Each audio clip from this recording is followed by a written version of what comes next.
నిర్మల్ జిల్లా బాసరలోని జ్ఞాన సరస్వతి ఆలయంలో భారీ చోరీ జరిగింది. ఆలయ ప్రాంగణంలోని మొదటి అంతస్తులో ఉన్న మహాకాళి అమ్మవారి గుడిలో దోపిడీ చేశారు. ఆలయ తాళాలు పగలగొట్టిన దొంగలు అమ్మవారి వెండి కిరీటం, హుండీని ఎత్తుకెళ్లారు. ఉదయం అభిషేకం కోసం వెళ్లిన అర్చకులు విషయాన్ని గమనించి అధికారులకు సమాచారం అందించారు. ఇదే అంశంపై మరింత సమాచారం బాసర ఆలయం నుంచి మా ప్రతినిధి రమేష్ అందిస్తారు.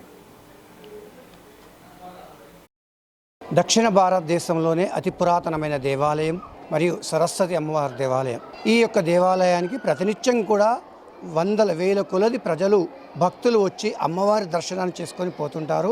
మరి అదేవిధంగా ఈ ప్రాంతం లోపల విద్యార్థులకు అప్పుడే చదువుకు నేర్చుకునే పిల్లలు ఎవరైతే ఉంటారో వారందరికీ కూడా అక్షరాభ్యాసం చేసుకొని తల్లి మా పిల్లలందరికీ కూడా మంచి జ్ఞానాన్ని ఇచ్చి మమ్మల్ని రక్షించు అని చెప్పి మొక్కడానికి అనేక మంది ప్రజలు ప్రతినిత్యం కూడా వస్తుంటారు. అలాంటి దేవాలయం లోపల ఈ యొక్క ఉపాలయాలు అమ్మవారికి ప్రధాన దేవాలయానికి ఉన్న ఉపాలయాలు ఏదైతే ఉంటుందో మహంకాళి ఆలయంలో నిన్న రాత్రి దొంగలు పడడం, దాంతో అమ్మవారి యొక్క కిరీటాన్ని ఎత్తుకపోవడం, మరికొన్ని అక్కడ ఉన్న హుండీని కూడా ప్రజలు భక్తులు ప్రేమతో ఇచ్చిన కానుకలు ఏవైతుంటాయో ఆ కానుకల్ని కూడా హుండీలోని హుండీని పగలగొట్టి వారు ఎత్తుకపోవడం అనేది జరిగింది. ఇది ఎంతవరకు కరెక్ట్ అని చెప్పి కూడా భక్తులందరూ ఎంతో బాధపడుతున్నారు. మరి ఇప్పుడు మనం అమ్మవారి యొక్క దేవాలయం దగ్గర ఉన్నాం. ఆ దేవాలయం మనం చూస్తున్నది ఈ యొక్క మహంకాళి అమ్మవారి యొక్క దేవాలయం. ఈ దేవాలయంలోనే ఈ యొక్క నిన్న రాత్రి దొంగలు ఇక్కడ పడి ఆ యొక్క హుండీని ఆ యొక్క అమ్మవారి మీద ఉన్న వెండి కిరీటాన్ని దాదాపు 1.6 కిలోల ఉన్న వెండి విగ్రహాన్ని ఎత్తుకుపోవడం జరిగింది. దాదాపుగా అది 2 నుంచి 4 లక్షల యొక్క వ్యర్థ చేసే అంటే విలువ చేసే ఆ యొక్క వెండి విగ్రహాన్ని వారు ఎత్తుకుపోవడం అనేది జరిగింది.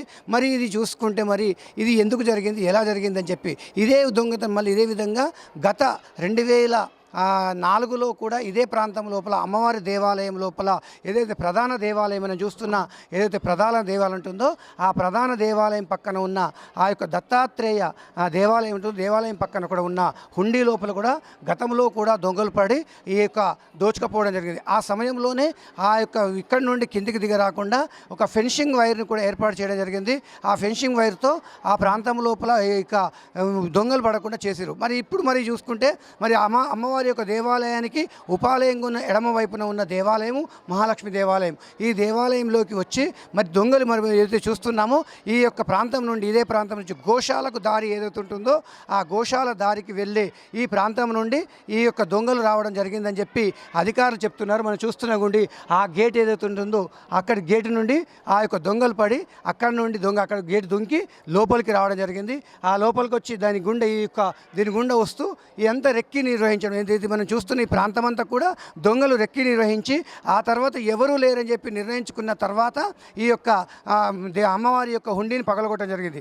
అదేవిధంగా మరి ఇక్కడ దొంగ రక్షణ కోసం కూడా అధికారులు ఏదైతే ఆలయ అధికారులు కూడా సీసీ కెమెరాలను కూడా పెట్టడం జరిగింది. ఆ సీసీ కెమెరాలో మనకు కొన్ని రికార్డు కావడం జరిగింది. ఆ రికార్డుకి అయిన కొన్ని దాని ప్రకారం బట్టి ఒక 2 దొంగలు మాత్రమే ఇక్కడికి వచ్చి ఈ యొక్క ఆలయం యొక్క హుండీని పగలగొట్టి ఆ యొక్క హుండీతో పాటు ఆ యొక్క అమ్మవారి యొక్క దేవాలయం యొక్క తలుపులు కూడా పలగొట్టి ఆ యొక్క అమ్మవారి యొక్క కిరీటాన్ని ఎత్తుకపోయారని చెప్పి చెప్తున్నారు. మరి ఇప్పటికైనా అధికారులు మరి వీరిపైన ఎలాంటి చర్యలు తీసుకుంటారు? మరి ఇక్కడ భక్తులు మాత్రం ఖచ్చితంగా చెప్తారు.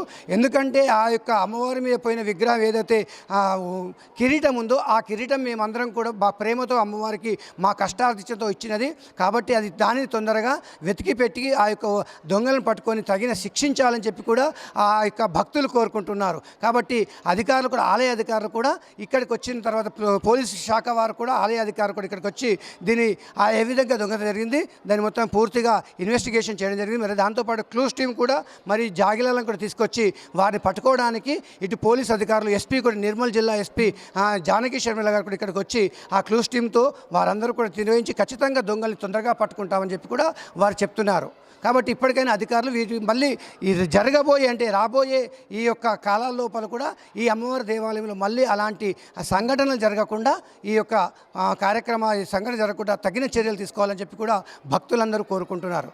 మెట్రో టీవీ బాసర నుండి రమేష్.